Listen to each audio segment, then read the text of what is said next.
start with going over this exercise on vowels. I have written some words here, and let's try to figure out what the vowel in these words would be.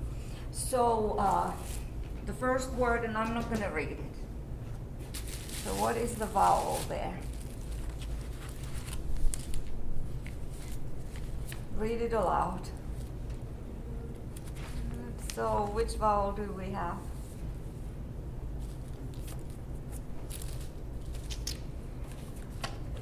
How does the vowel sound?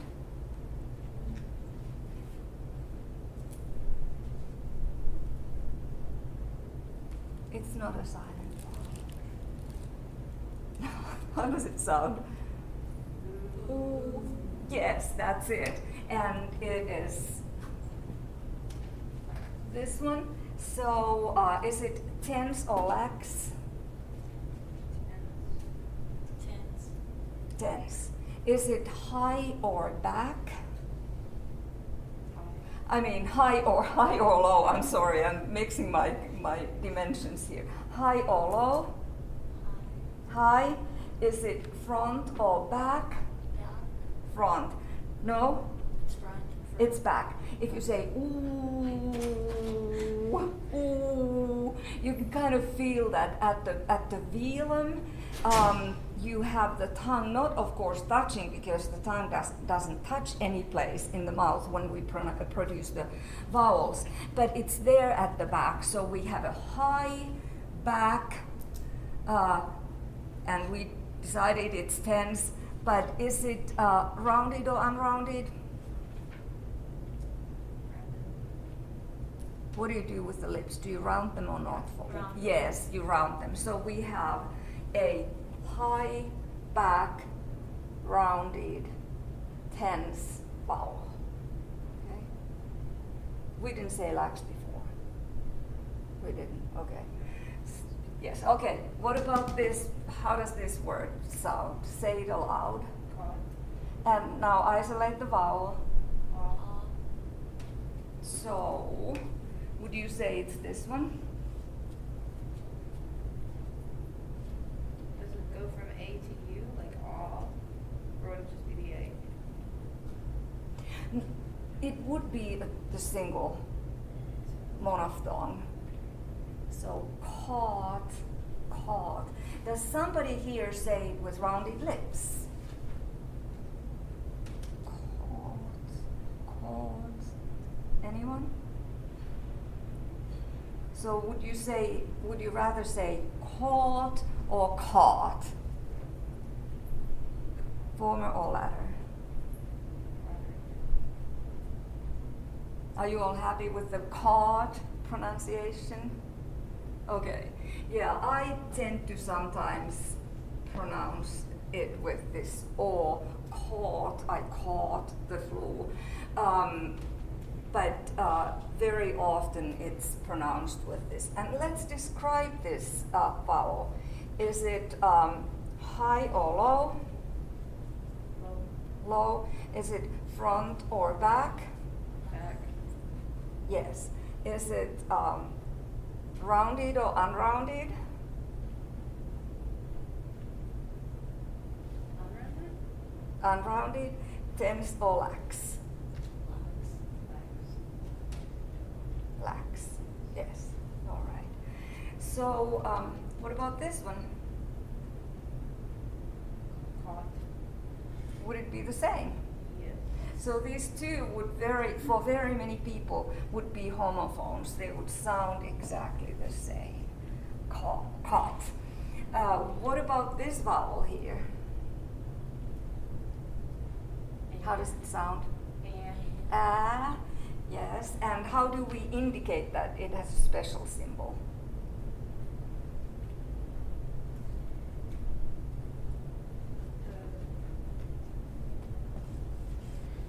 The A and E glued together. It's a digraph, like two graphemes together.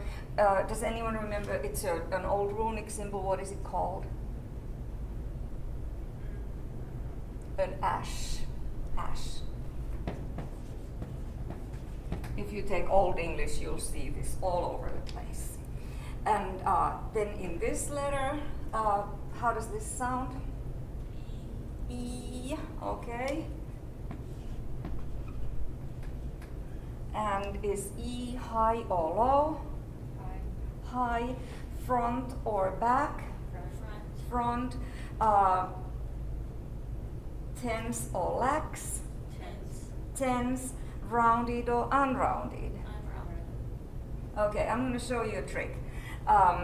Some of you have studied French or German, and they have this U sound that is foreign to us, even though Old English used to have it. So if you say an E and simultaneously all of a sudden then round your lips, you say E, a long E, round your lips, out comes a sound that we don't have anymore, but we used to have.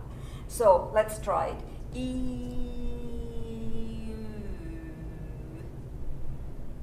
Okay, so you have to try it so that you can E. Round the lips in the middle. So that would be a different symbol, but it's not anymore. We don't have it in English. So what about this? How does this vowel? I. Mm-hmm. So what do you call vowels that put like two vowels together? Diphthongs, yes. These would be monophthongs. This is a diphthong, I. What about this? A. And this? Oi. Okay, so those are diphthongs. Now, how do you pronounce? Sometimes we often write a word with two vowel letters, but Sounds like how? Yeah. So that would be an e. Okay, let's describe that. Is that high, mid, or low? Is it mid? It's mid. Yeah. Yes, mid. Is it front or back? Back? Is it center? Front? Front, yes. Tense or lax? Lax. Rounded or unrounded? Unrounded, yes. And what about this? So here we have the oo sound. High or low?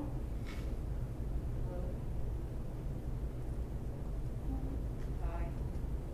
That would be high. Front or back? Back. Tense or lax? Lax. Rounded or unrounded? Rounded, yes. So when you study the vowels, think about them along these four dimensions. So the vertical dimension in the oral cavity, then the horizontal dimension, then the laxness versus tenseness, and then rounding or unrounding. Okay? So today's topic, the topic listed on the syllabus. Okay, this is on now. Is suprasegmental features. Now, what are these? So far, suprasegmental features. So what we have been doing so far, we have gone over all the consonants and we've gone over all the vowels of English, and then we have done these, transcription exercises, and you have been doing more at home. I posted the key to the exercises there. Do you all find it? Good. So do the exercises, and if you get a lot of things wrong the first time, do it again and again and again. So that way you kind of like overlearn these. But what we have been doing when we have been studying the consonants and the vowels, we have been studying the segments of speech. So individual sounds, we put them together to form meaningful units of language. Like for instance, let's take tree here, and let's transcribe tree. So what we have is t,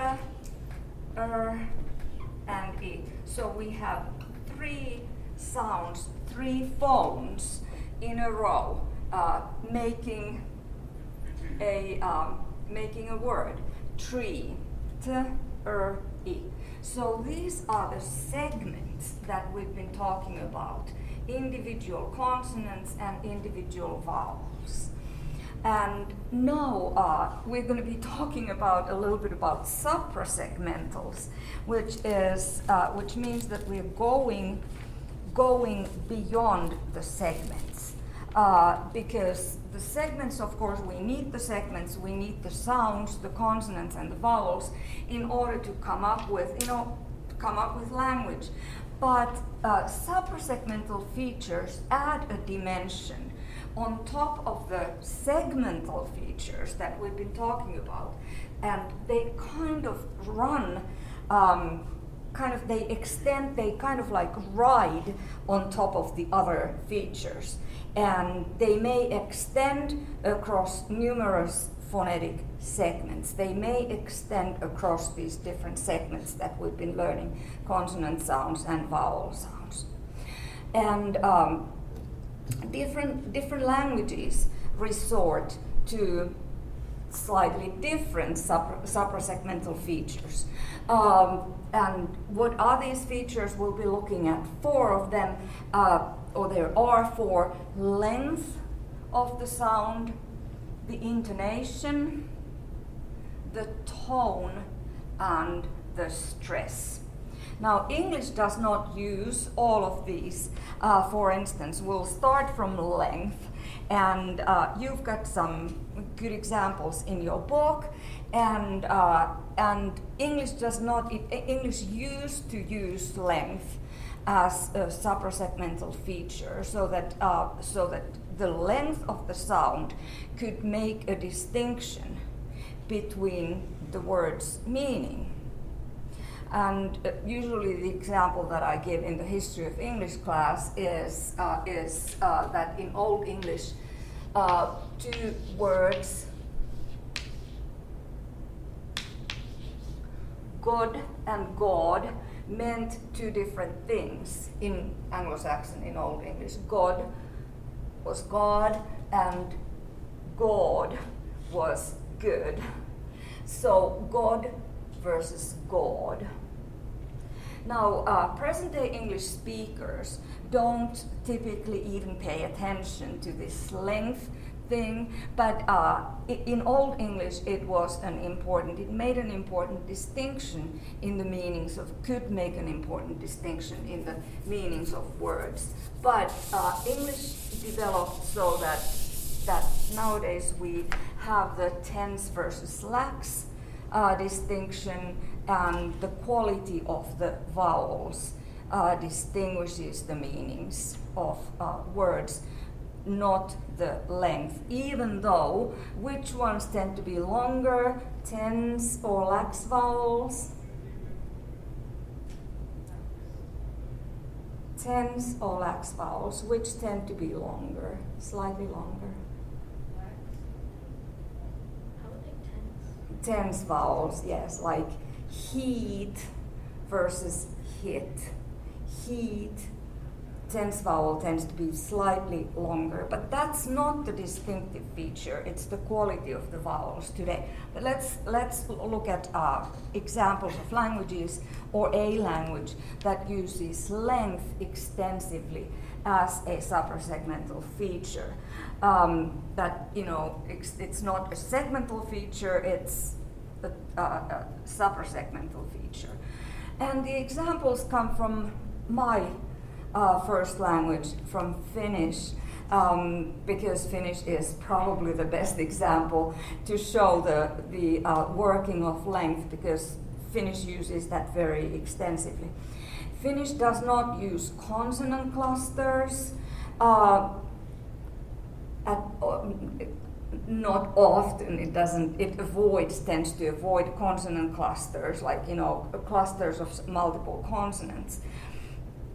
But instead it uses length to come up with words, because this has to do with the typology of language, or the kind of phonotactic rules that different languages have, and Finnish.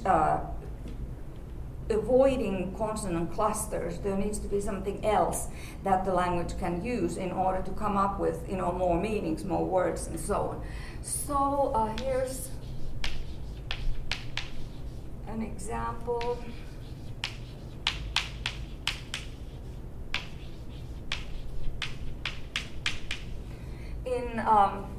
In phonetics, the colon indicates a long sound.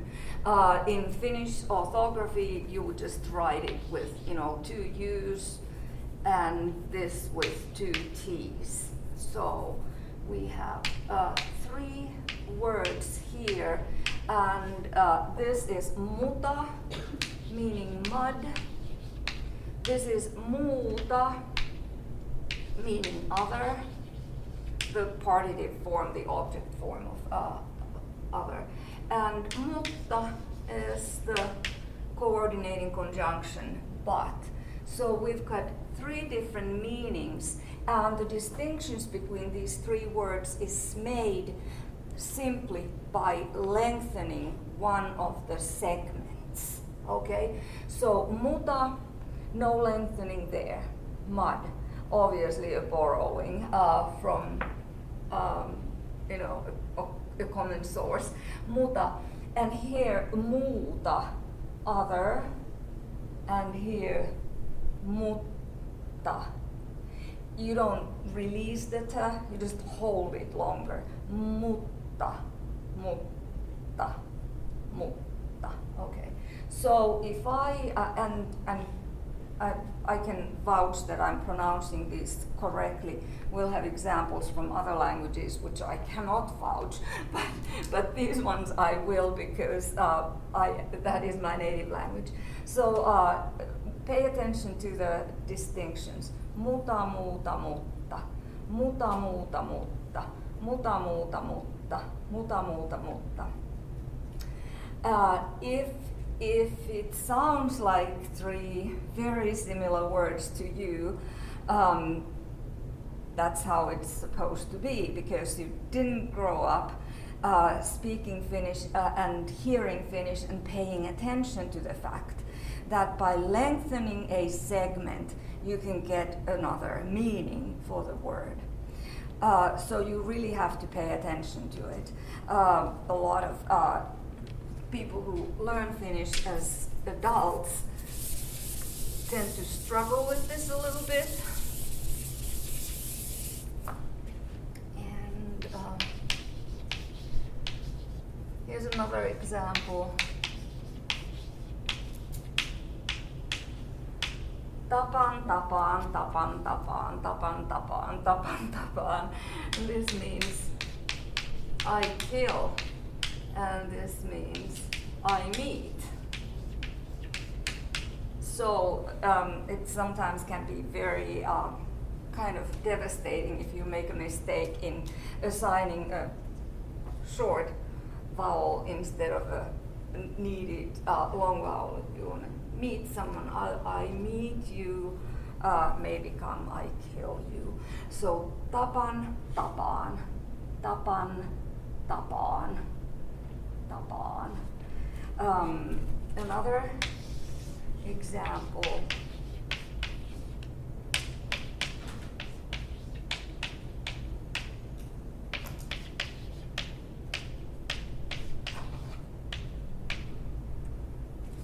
So here we have tule, tule, tuulee. Tule is an imperative form. Come, come. Tule. Tule means he comes, or he is coming, or she, he or she comes. And tuulee with a long u and a long e means it's windy. or the wind is blowing.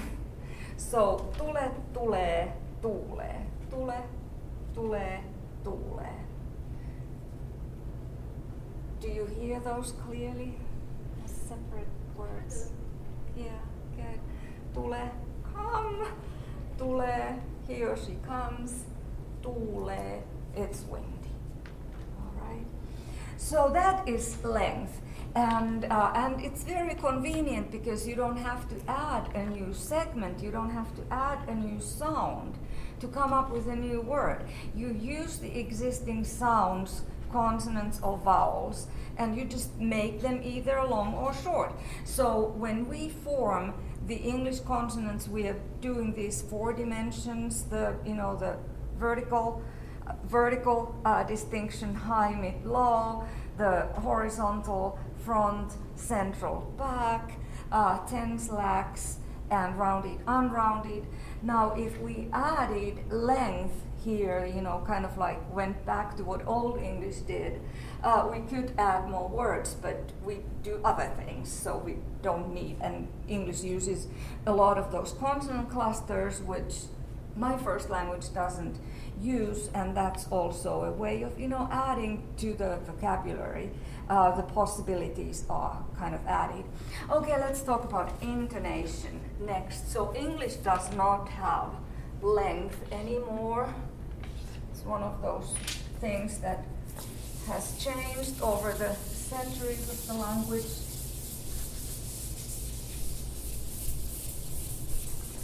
But English does have intonation.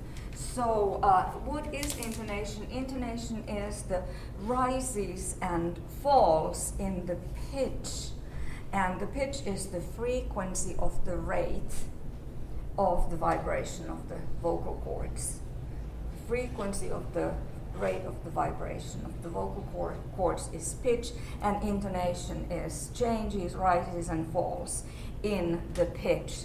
Now the intonation applies only to voiced sounds, because for voiceless sounds obviously the pitch doesn't matter because it's not applicable because the vocal cords are not vibrating.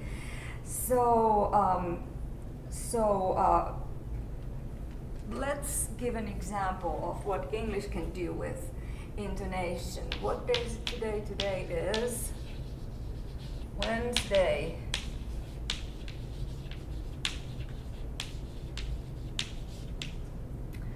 So today is Wednesday. What we do here is we have a falling intonation at the end of the sentence if we just make a statement. Today is Wednesday.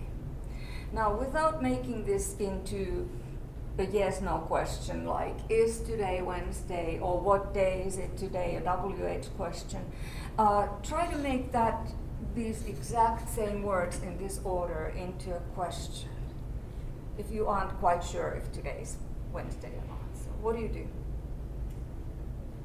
Instead of saying today is Wednesday, you would say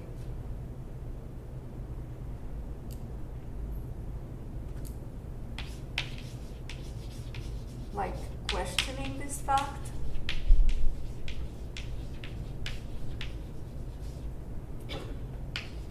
Making it into a question. How would you read that question? I mean, say that question. Today is Wednesday, exactly. What do you do with the intonation there at the end of the sentence? You like to go higher when you get to the A. Exactly. Today is Wednesday. Today is Wednesday. And it makes it into a question without us having to do anything else, without changing the word order. Is today Wednesday, or what day is it today?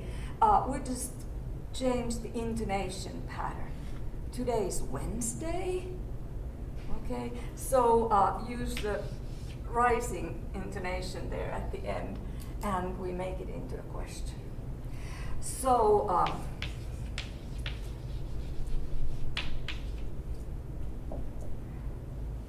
really? Again, rising intonation. Really? But what if you just say it with the falling intonation? really. What is the slight difference there? Like, really or really? So here it's rising, here it's falling. Is there a meaning difference? One's like past moment. I mean, Yeah, so this is, really? Are you sure about that?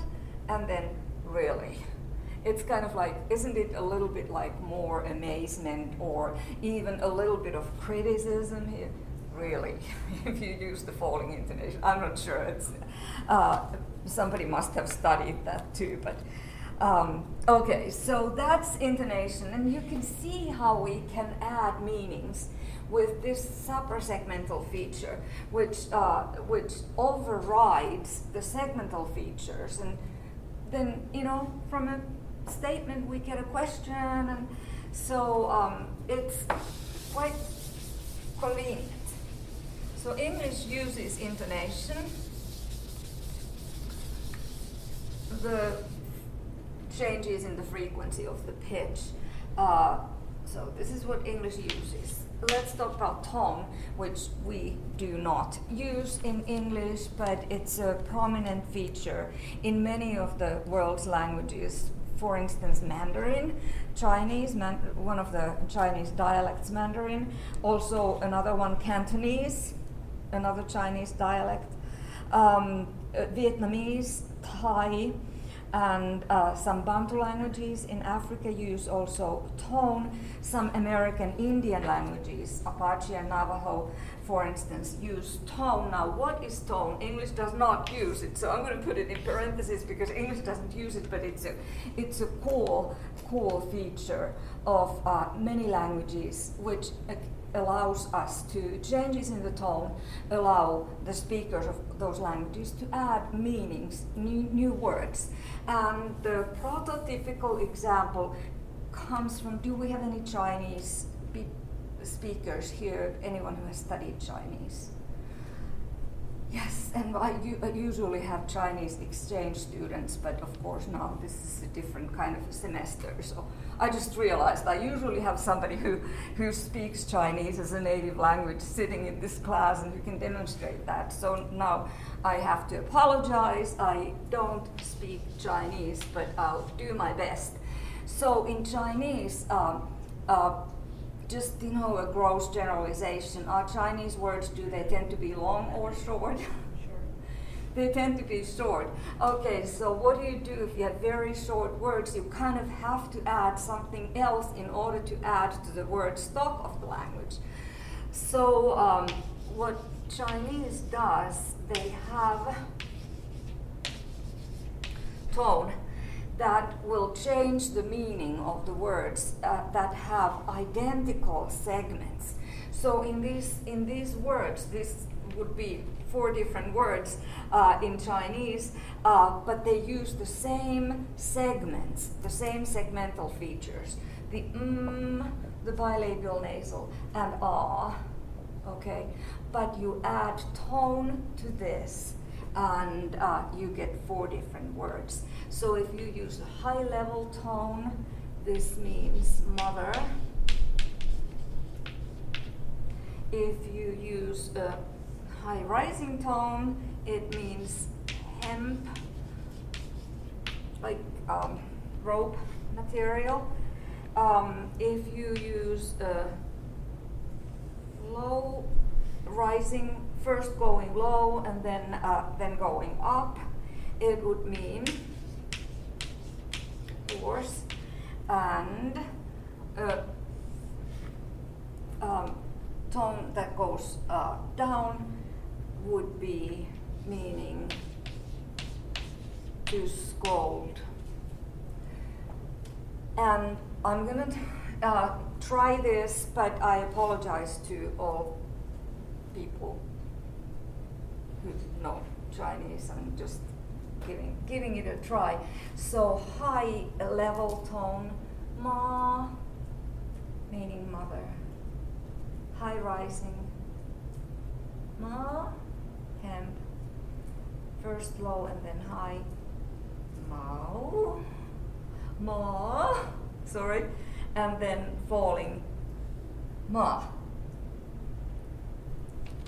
So you can try those yourselves, and this is the big challenge for anyone who doesn't grow up speaking one of the Chinese dialects like Mandarin or Cantonese, to learn the tone system, because you can see what the danger there is. You may call somebody's mother a horse, or vice versa, and just because it's hard if we don't from the birth grow up hearing and paying attention to the features that are important for our language, then it's harder for us to even recognize those features. Does that make sense? So everyone who has studied Chinese say that, you know, the tones are the difficult ones. So you can kind of like learn to produce them and even correctly, but then in normal conversation to hear that, oh, that was said in a little bit of a different tone, which meant that it was a different word, that is a huge challenge. So English does not use the tone because we tend to have longer words. We have a lot of consonant clusters. Chinese doesn't use a lot of consonant clusters either. So you can see that languages that tend to have shorter words, avoidance of consonant clusters, it means that you have to do something else to add to the word stock. So tone is a fantastic way, because to the same segments of two sounds, you can use them and have 4 different meanings. Now stress. English uses stress, so I'm going to put a check mark there, so that just means that English uses that suprasegmental feature. Now, the stress, sorry, is a property of the syllable, and stressed syllables, they are more prominent, and you put a little bit more physical effort for that stressed syllable. They tend to have also tense vowels, not necessarily always, but they tend to have tense vowels. You put more physical effort for the stressed syllable, you make it louder, and it tends to be with increased duration, so it tends to be a little bit longer. Whereas unstressed syllables use reduced vowels. They use a lot of that schwa that is right in the middle of the oral cavity, or the wedge, which is also mid-central. Both of those are mid-central vowels. You just open the mouth and out comes either or and those are often, you find those often in the unstressed syllables. So let's look at 3 English words.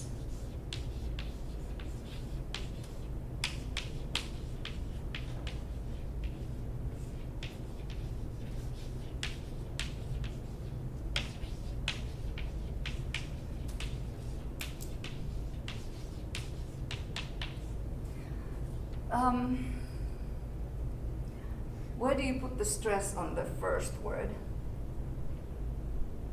The first 3, photograph. Yeah, photograph. What about the second one? Photo, like There, right? Photographer. Oh, sorry. Yeah. I'm reading the wrong word. Photographer. And here, This one is graph. yes, photographic. So photograph, photographer, photographic. English has this variable stress mainly in the foreign words that we have borrowed words. These come from Greek, and the native English words, the true Anglo-Saxon words, they tend to have the stress on the first root syllable. They tend to be shorter, and they tend to have the stress on the first root syllable.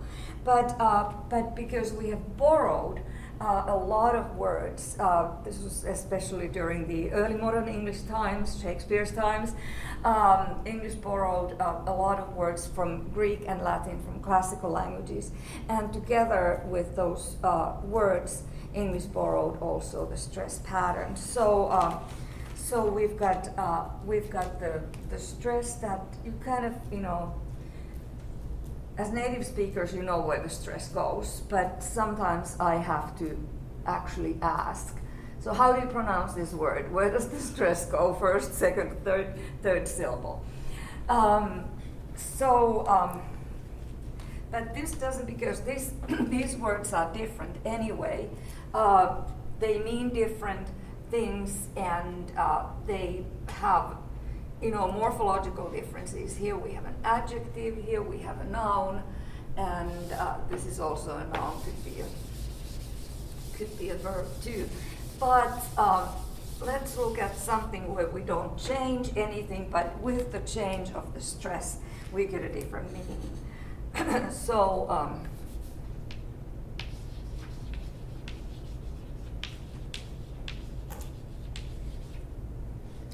we can pronounce this as blackboard or blackboard, and the meanings are different, right? So what do you call this thing here that I write on? Blackboard. Blackboard, right? The stress there, blackboard. Of course, we write it together even. But if we mean that, you know, there are boards and they're black, so that would be a blackboard, right? So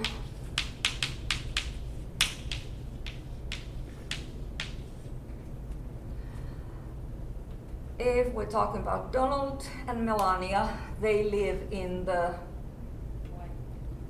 White House. No, they live in the White House, right? So the president lives in the White House, but anyone can live in a White House. The only difference here is the stress. So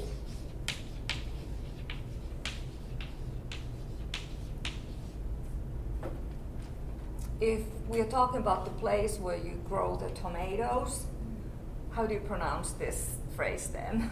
Greenhouse. Greenhouse. Greenhouse. Stress on green. But if you live in a house that is painted green, then you live in a greenhouse. Okay. Yes. Is stress and emphasis the same thing?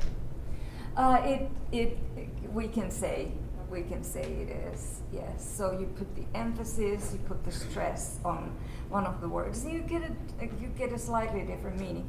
You have some exercises at the end of files too, where they ask you to read it, and they. By the way, have you noticed that I posted that link to the language files? You know, the sound files. Sometime, you know, during week 1 or week 2, so they are available there on Blackboard. So okay, so English uses stress in order to add to the meaning. So we can say White House or White House. And also, in individual words, we can make a distinction between meanings. So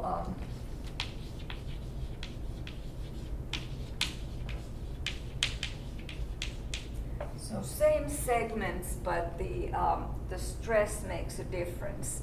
So which one is the verb if I say record or record?